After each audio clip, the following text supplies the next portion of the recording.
IDEAL introduces a new line of hot-forged, heavy-duty wire strippers.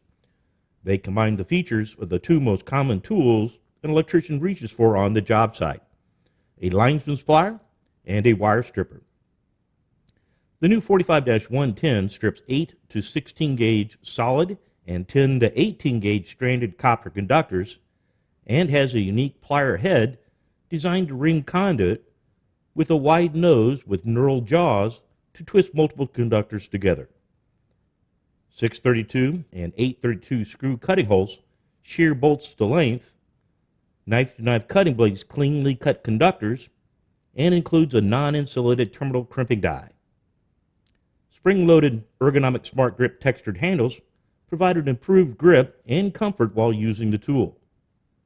It also has a locking pawl for easy storage in a tool pouch.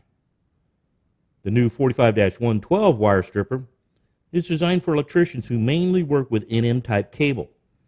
It strips the outer jacket off of 12-2 and 14-2 NM cables and strips 12 and 14 gauge individual conductors and has all the other features of the 45-110 wire stripper. These hot-forged heavy-duty wire strippers are stronger than traditional wire strippers and will provide years of service and combines two tools into one. IDEAL hand tools for the professional tradesperson since 1916. Hey, thanks for watching. I'm Ron with IDEAL, and I'll see you on the next one.